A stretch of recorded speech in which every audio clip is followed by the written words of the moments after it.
Hello students, mission NEET 2021 में एक बार फिर आपका स्वागत है। इसमें हम लोग नीट 2020 के क्वेश्चन पेपर का सॉल्यूशन कर रहे थे, जिसमें 2 भाग कंप्लीट हो चुके हैं। तीसरे भाग में ये आपका क्वेश्चन नंबर 10, उसका क्रम क्वेश्चन नंबर 10 होगा। और हमने आपसे बताया था कि एक दिन कक्षा 11 का जो सिलेबस है उस पर आधारित क्वेश्चन जो नीट 2020 में पूछे गए हैं, और फिर अगले दिन कक्षा 12 का जो सिलेबस है 12th क्लास का। तो 12th क्लास के क्रम में इलेक्ट्रोस्टैटिक्स के क्वेश्चन चल रहे थे। इलेक्ट्रोस्टैटिक्स में अब ये क्वेश्चन आपके सामने है। क्वेश्चन में क्या कह रहा था कि the variation of electrostatics potential with radial distance R from the centre of a positively charged metallic thin shell of radius capital R is given by the graph. इसमें 4 ग्राफ दिए गए हैं। ऑप्शन में हम वो ग्राफ बना रहे हैं क्योंकि वो ग्राफ देखना आपके लिए ज़रूरी है। पहले फर्स्ट पार्ट में ये ग्राफ बनाता है इस तरह से। ये है V और ये है डिस्टेंस R, और ये ग्राफ कुछ ऐसा बना हुआ है V और R के बीच का। ये दूसरा है। सेकेंड पार्ट में देखेंगे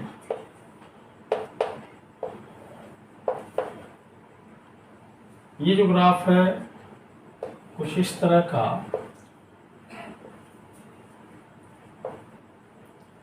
इसमें एक डिस्टेंस भी ये दिखा रहा है, ये यहाँ तक कैपिटल आर डिस्टेंस है, यहाँ पर ऐसे यहाँ पे ये कैपिटल आर डिस्टेंस को शो करता है।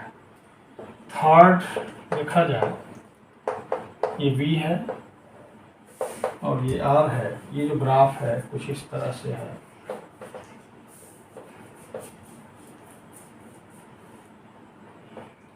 ये यहाँ पे कैपिटल R। इसी तरह से फोर्थ पार्ट जो ग्राफ का है इसे हम यहाँ बना लेते हैं, और ये भी है, ये R है, यहाँ पे कैपिटल R है, और ये ग्राफ कुछ इस तरह से बना हुआ है। मुझे अभी याद आया ये क्वेश्चन पिछले वीडियो में हो चुका है, ठीक है। तो इसका जो आंसर है वो ये थर्ड वाला है, ठीक है। तो इसमें बहुत एक्सप्लेन करने की ज़रूरत नहीं है क्योंकि ये पिछले वीडियो में ये क्वेश्चन हो चुका है, ठीक है। अब इसके बाद अगले क्वेश्चन की तरफ हम बढ़ते हैं। अगला जो क्वेश्चन है वो होगा क्वेश्चन नंबर आपका, ये हो गया क्वेश्चन नंबर आपका आ जाएगा। पहले आपका हो चुका था 9 क्वेश्चन दोनों वीडियो मिलाकर। तो अब ये क्वेश्चन नंबर 10 अब हम करने जा रहे हैं वो वाला क्वेश्चन नंबर 10 हो जाएगा, ठीक है। तो ये कंप्लीट हो चुका। आगे हम बढ़ते हैं। तो अगला जो क्वेश्चन है वो कैपेसिटर से रिलेटेड है। A parallel plate capacitor having cross sectional area capital A and separated by distance small d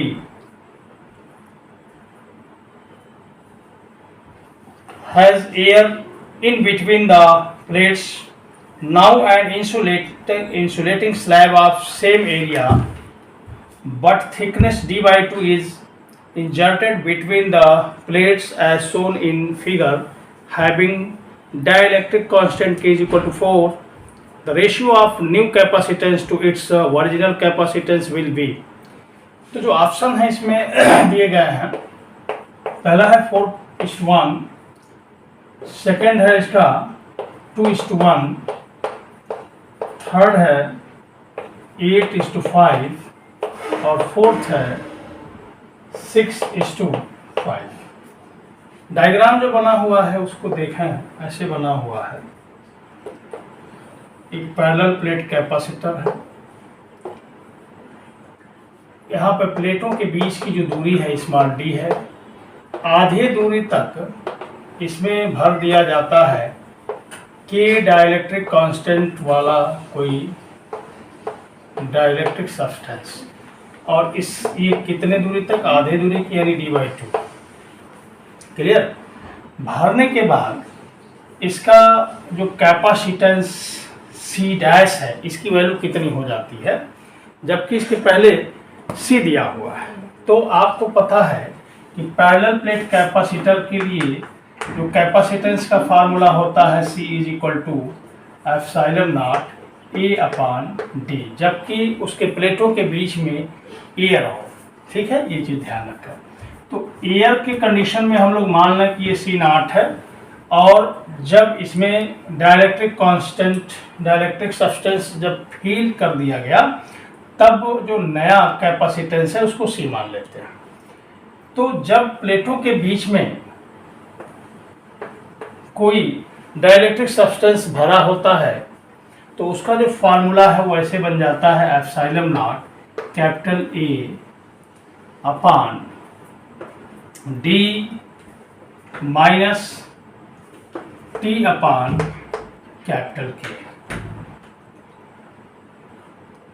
clear हो गया, ये फार्मूला बन जाता है। अब इसके बाद हम क्या करते हैं, वैल्यू इसमें पुटअप कर लेते हैं। ε0 A/d - T की जो वैल्यू है ये d/2 है, d/2 और कैपिटल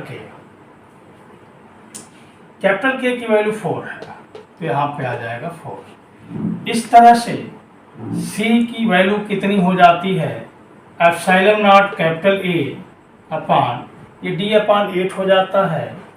तो इसे जब आप सब्सट्रैक्ट करेंगे तो 8 माइनस d/8 माइनस 8, यहाँ पे आया 8 माइनस d, तो इस तरह से ये आपका बन जाता है 7d/8। ठीक है, एक बार फिर से हम चेक कर लेते हैं, शायद फार्मूला d - T + T/K, ये फार्मूला ऐसे है d - T एंड + T/K, ये फार्मूला है। ठीक है, अब इसमें हम वैल्यू पुटअप करेंगे। ये देखो d - d/2 एंड + T का मतलब d/2, K का मतलब 4। अब इसे हम सॉल्व कर लेते हैं। अब देखिए कितना आ जाता है, ε0 A/, ये बचा d/2 और यहाँ से बचा d/8। इसे हम लोग सॉल्व कर लेते हैं।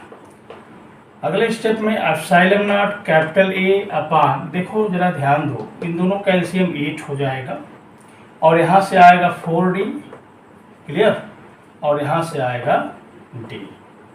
तो इस तरह से ये 8 ऊपर चला गया है ना, हम यहाँ पे लिख देते हैं। तो C = आ गया 8 ऊपर चला गया, यानी 8 ε0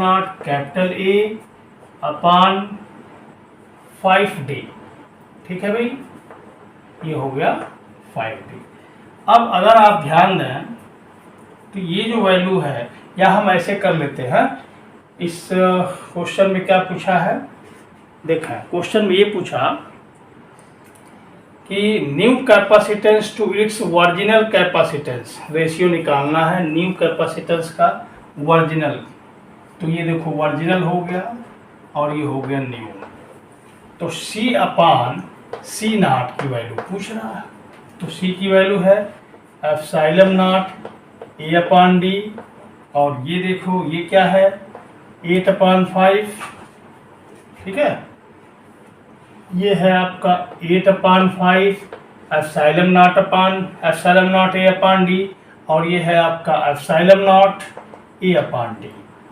तो आप देख पा रहे हैं कि ये पूरा का पूरा जो ε0 A/d है ये कैंसिल हो जाता है।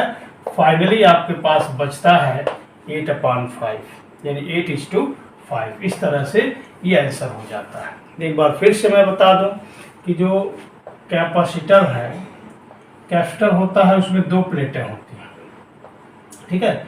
एक प्लेट को हम क्या करते हैं, किसी इलेक्ट्रिक सोर्स से जोड़ते हैं, तो अगर प्लस सोर्स से जोड़ा तो इस पर प्लस चार्ज आएंगे और इंडक्शन की वजह से, प्रेरण की वजह से इस पर निगेटिव चार्ज हो जाते हैं। इसको हम यहाँ से चार्ज को ख़त्म करने के लिए इसको अर्थ कर देते हैं। अब इस तरह से कोई पैरेलल प्लेट कैपेसिटर है और इसके बीच में, प्लेटों के बीच में एयर भरा हुआ है, तो उसका कैपेसिटेंस होता है एप्सिलॉन नॉट A/d। उसकी धारिता होती है एप्सिलॉन नॉट A/d। अब प्लेटों के बीच में कुछ क्षेत्र में अगर एक स्लैब डाल दिया जाता है, उस स्लैब की मोटाई अगर t है, यहाँ पे d क्या है, प्लेटों के बीच की दूरी है, a क्या है, प्लेटों का एरिया है। अगर t मोटाई का स्लैब डाल दिया जाए तो यही कैपेसिटेंस आ जाता है, ये C0 हम करना, जबकि एयर है, ये हो जाता है epsilon not A/d - t and plus T/K, जहाँ ये स्लैब की मोटाई है t और इस स्लैब का डाई इलेक्ट्रिक कांस्टेंट है K। इसी फार्मूले पर टोटल ये क्वेश्चन बेस्ड है और ये 100% यूपी बोर्ड में पूछे जाने वाला क्वेश्चन है।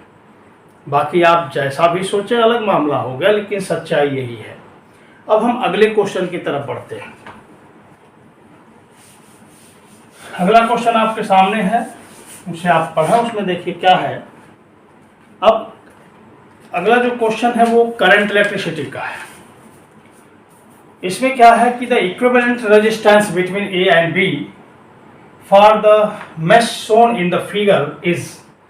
तो हम क्या करते हैं, वो जो आपका डायग्राम है, फिगर है, वो मैं बना लेता हूँ यहाँ पे, उसको ध्यान से देखेंगे। और ये भी टोटली बेसिक क्वेश्चन है, इसका ध्यान हमेशा रखेंगे। मैंने बार बार आपसे कहा कि आप जो भी सोचें, जो भी समझें, इससे कोई मतलब नहीं, मतलब केवल ये है कि सच्चाई यही है कि टोटली ये बेसिक क्वेश्चन है। एक नॉर्मल सा स्टूडेंट जो इंटरमीडिएट में पढ़ता हो, बड़े ही आसानी से इस क्वेश्चन को सॉल्व कर सकता है। यहाँ तक कि मैं ये कह रहा हूँ, इंटरमीडिएट में नहीं, 10th क्लास में पढ़ने वाला छात्र बड़े आसानी से इस क्वेश्चन को सॉल्व कर लेगा।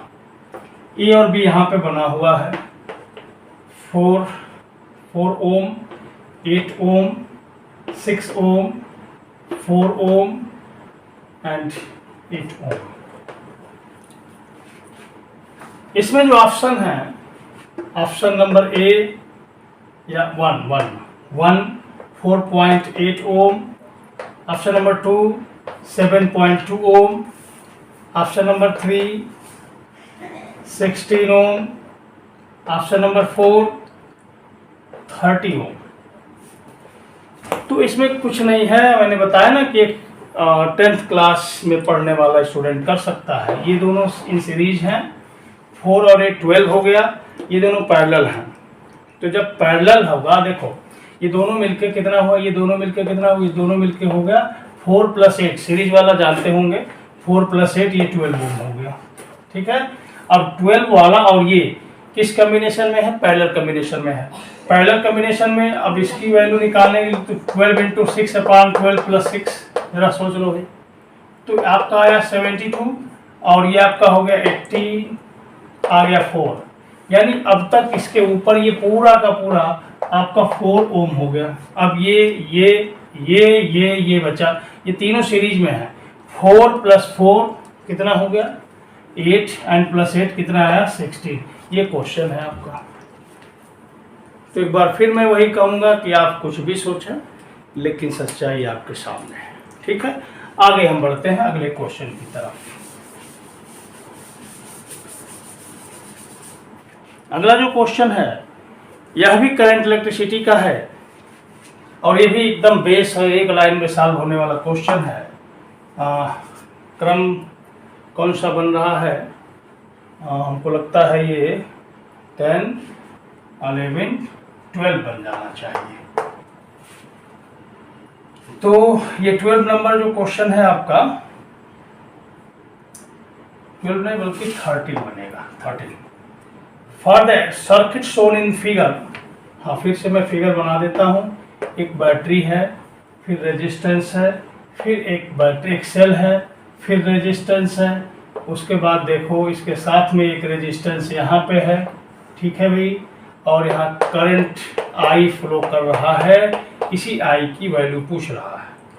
अब ये 4 ओम का रेजिस्टेंस, ये आपका 1 ओम का रेजिस्टेंस, ये फिर आपका 1 ओम का रेजिस्टेंस, आई की वैल्यू पूछ रहा है।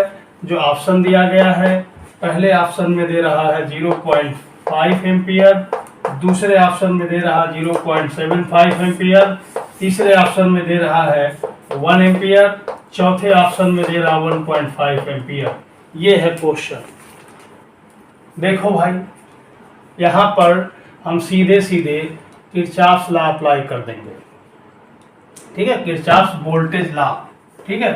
किरचॉफ वोल्टेज लॉ अप्लाई जब हम करेंगे, अच्छा बैटरियों का भी दिया हुआ है 2 वोल्ट 4 वोल्ट, देखो भाई 2 वोल्ट 4 वोल्ट। तो ये 2-3 तरह से क्वेश्चन सॉल्व हो जाएगा। कंपोजिशन ऑफ सेल से भी सॉल्व हो जाएगा, और दूसरा हमें केवीएल सीधे अप्लाई कर दे तब भी सॉल्व हो जाएगा। तो हमने क्या किया कि एक यहाँ पे क्लोज पास बना लिया, ठीक है। क्लोज पास के लिए कैसे लिखते, ABCD, तो क्या लिखेंगे, बंद path, for close path ABCDA by Kirchhoff's voltage law we have. देखो तो उसमें किरचॉफ वोल्टेज लॉ में क्या बताया, summation IR is equal to summation E, यानी किसी भी बंद पास में प्रतिरोधों और संगत धाराओं के गुणनफल का बीजगणितीय योगफल उस पास में कार्य सभी विद्युत वाहक बल के बीजगणितीय योगफल के बराबर होता है। बस सिंपल सा रूल है। तो हम ये इस पास में देख पा रहे हैं कि यहाँ पे एक रेजिस्टेंस है, इसमें करंट आई फ्लो कर रहा है, यही आई करंट सब में फ्लो कर रहा है, तो 1 इंटू आई हो जाएगा, ठीक है भाई। करंट इसी दिशा में फ्लो हो रहा है और इसी डायरेक्शन में हमने पास को दिया, निर्धारित कर लिया है ABCD ऐसे पास को, और इसी दिशा में करंट भी फ्लो कर रहा है, इसलिए पॉजिटिव लेंगे।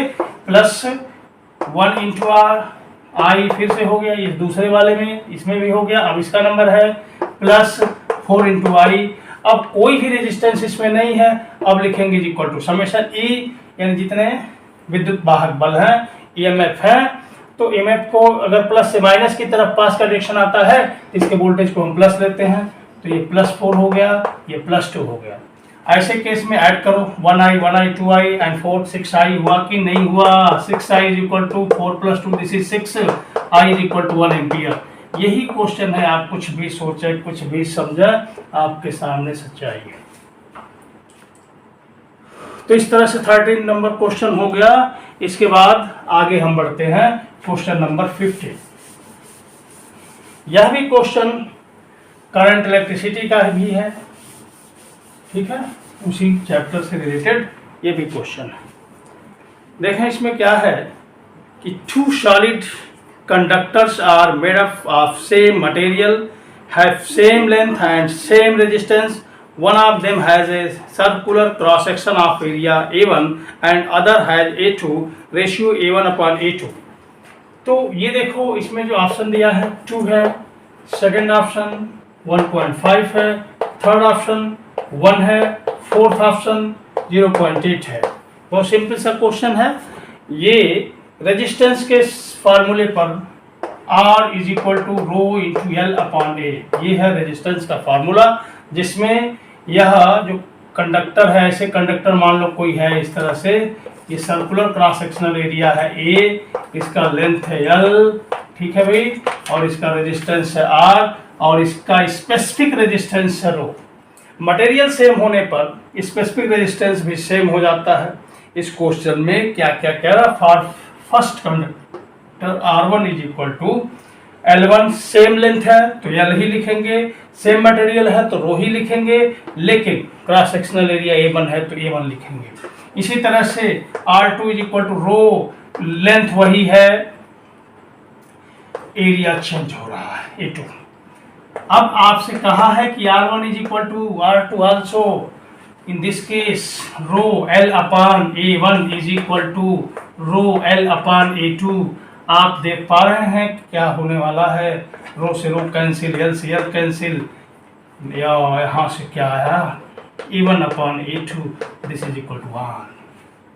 दोनों सेम हो गया भाई, सब कट गया तो A1 is equal to A2, therefore A1 upon A2 is equal to 1। यही पूछ रहा था कि रेशियो A1 अपॉन A2 की वैल्यू क्या होगी, आंसर आया 1। इस तरह से 5 क्वेश्चन आज भी हमने कर दिया। इसके बाद फिर अगले वीडियो में लेके हम आएंगे। आप सच्चाई देखते रहें। धन्यवाद।